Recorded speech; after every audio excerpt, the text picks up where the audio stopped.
Corrían los años entre 1950 y 1990 y en este contexto veíamos una lucha ideológica entre lo que era la URSS contra Estados Unidos por mantener el poder, y esta dominación llegaba hasta Sudamérica.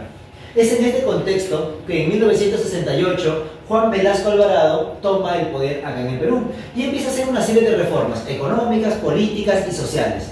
Entre ellas, una de las reformas más importantes que él ha tenido es la reforma agraria. Para algunos buena, para otros malas, y esto nos ha llevado como grupo a pensar si estamos de acuerdo con la reforma agraria realizada por Juan Velasco Alvarado.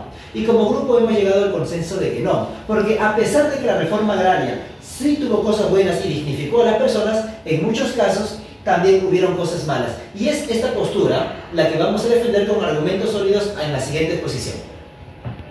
Desde una perspectiva económica, la reforma agraria tuvo grandes consecuencias económicas, sobre todo en el sector agrícola. Antes de la reforma agraria, el Perú era considerado uno de los mayores productores de algodón y azúcar. Luego de la reforma y posterior a ello, con la conversión de las haciendas eficientes con las cooperativas campesinas, dio por consecuencia que las producciones de algodón bajen de un 40% y las producciones de azúcar en un 30%. Estas cooperativas que mencioné fueron económicamente inviables por falta de incentivos, falta de organización y de capital. Esas cooperativas también afectaron a la economía por falta de presión por parte del Estado, y lo que generó deudas masivas, lo cual el Estado tendría que ayudarlos económicamente. Macroeconómicamente hablando, las exportaciones cayeron de un 32% a un 18%. Con esto aumentó la dependencia alimentaria que había en la época. Desde el punto de vista político, nosotros estamos en contra de la reforma agraria de Juan Velasco Alvarado, principalmente por el cómo fue impuesto, ¿no? Aunque la idea de redistribuir las tierras el plan era bueno, pero el problema no era el qué, sino el cómo se hizo. Bueno, como vemos, el golpe de Estado se dio en 1968, también disolvió el Congreso y ese año tampoco no mandó ni elecciones sin consultar a la población, ¿no? Lo cual esto significó que el gobierno, sin consultar a la población, sin diálogo y sin consenso, lo cual causó una gran desconfianza. En lo que debe ser una reforma, es una reforma tan profunda como que tocaba intereses económicos, sociales, políticos, que no podían llevarse a cabo de forma autoritaria. El gobierno aplicó medidas verticales sin permitir que la ciudadanía participe ni escuche su voz. Incluso sectores que estaban a favor en un inicio por implementar la reforma agraria, al final terminaron oponiéndose, ¿no? Además, la reforma estuvo marcada por una fuerte carga, como podemos ver, por el temor ideológico que se generó en ese tiempo. Se inspiró en modelos colectivistas y nacionalistas, más que nada en el cubano, ¿no? Una influencia del modelo cubano, lo cual como el socialismo también, el comunismo, y hubo un rechazo a nivel nacional e internacional. Empresarios políticos, conservadores y gobiernos rechazaron totalmente. Y más que nada porque fue un país que se alejaba del modelo democrático y liberal, ¿no? Hubo un rechazo nacional e internacional, más que nada. En el ámbito social nos hacemos la pregunta: ¿qué intentó hacer la reforma agraria? Al quitarle las tierras a los grandes hacendados, o sea, las personas que tenían dinero o que eran dueños de haciendas, estas tierras se las entregaban a los campesinos para que ellos puedan tener una vida mejor.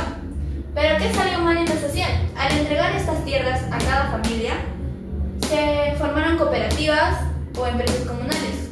Las cooperativas eran grandes grupos que compartían tierra, pero muchas veces mal organizadas o dirigidas desde Lima.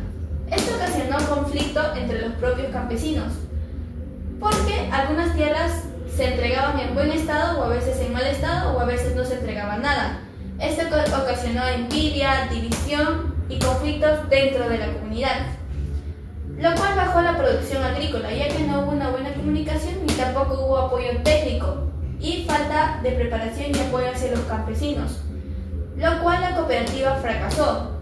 No hubo comida, trabajo, ni economía del campo.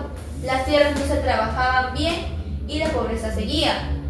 Los campesinos decidieron migrar, se iban a Lima o hasta otras ciudades, lo cual se rompió toda forma de tradiciones entre ellos y la organización indígena también. También hubo desconfianza hacia el Estado, ya que los campesinos ya no confiaban en el gobierno, ya que no cumplían lo prometido. Podemos decir que la reforma parecía del pueblo, pero fue muy controlada desde arriba, sin escuchar a las comunidades.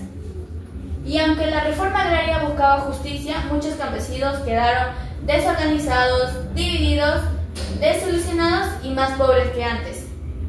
Entre las consecuencias a largo plazo de la reforma agraria, tenemos primero que se fragmentó la estructura productiva del agro peruano, reduciendo la eficiencia. Quiere decir que las investigaciones realizadas por Hernando de Soto en su libro El otro sendero y El misterio del capital nos indicaba que esta generó una reducción del 30%, lo cual perjudicó la producción del país. También otra consecuencia que fue a largo plazo fue que no mejoró de manera significativa la vida del campesinado. Siguieron teniendo una estructura deficiente, siguieron manteniendo esta pobreza estructural, lo cual generó que a la falta de tecnificación, la falta de ayuda por parte del Estado, la población tuvo que abandonar y dejar sus chacras, tuvo que dejar sus tierras e migrar hacia Lima. Y eso lo encontramos en el libro del desborde popular de Matos Mar. Estas dos consecuencias, también tocadas por mis compañeros anteriores por el lado político, trajeron como una consecuencia a largo plazo que para 1960-1970 haya una reducción de la producción del maíz, del trigo y del arroz, ocasionando que para 1980 el Perú no tenga materia prima y tengamos que importar estos productos. En conclusiones, nos encontramos en contra de la reforma agraria por estas razones. En primer lugar, no cumplió con lo que prometía. La reforma agraria no mejoró la vida de los campesinos como se decía, porque fue mal aplicada. Fue una reforma con buenas intenciones, pero no fue bien ejecutada. En segundo punto, se hizo sin una buena planificación. Se aplicó sin planificación ni apoyo técnico suficiente. Es decir, que se dio la tierra, se quitó la tierra a los dueños, pero no se preparó a las personas campesinas que iban a recibir la tierra, y eso provocó problemas en la producción.